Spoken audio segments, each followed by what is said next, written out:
In the build-up to the royal wedding and as part of our series of exclusive interviews with style experts, we're here at the Savoy to meet BBC fashion critic James Sherwood. How are you? I'm very well, thank you. So what do you think Prince William will go for on the big day?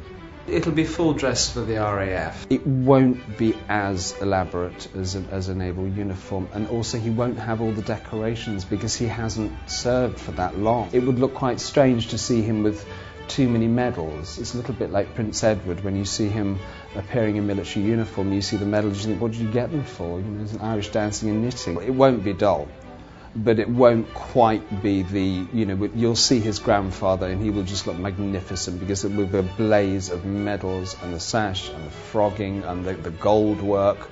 That will look spectacular. If it is a military wedding, it literally would be, you know, full decorations. But it was morning coats. It's morning coats. You know, it can't be anything else. It's particularly the time of day, being around about 11 o'clock.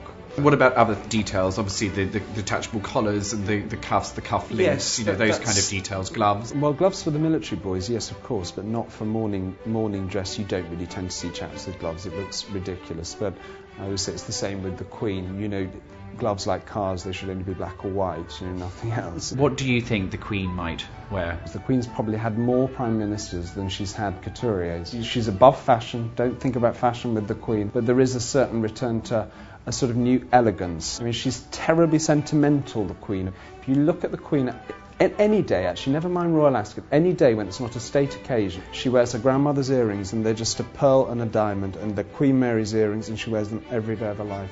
And that woman has the largest private jewellery collection in the world. The guest list for the wedding, have any insight or information there? I think it won't be all of the 4 generations of a ducal family. That will not happen. It will be the young generation. So even with the Queen's guest list, you're looking at close friends of the family. I would like to see the sort of flower of English youth dressed very well, behaving very well. They say they don't want presents. Oh, I think they probably do. You know, if they're in the Middle East and monarchs will want to shower her with jewels, and she'll probably need them. Because at the moment, all I've seen her in is sort of Tiffany charm bracelet and bits of Claire's accessories. So she does need fantastic jewellery. She will probably be given a lot of the jewels that were loaned to Princess Diana, and she might reset them, because that's what Princess Diana did. I heard a wonderful story about Princess Michael, that she was talking to one of the chaps at Hardy Amos, and she said, I tried to warn Diana and Fergie. She said, I told them not to wear meringues. She said, you're there, the husband's over there. He's practically in St Paul's. Well, it's been fascinating speaking to you. Thank you so much for your time. Thank you.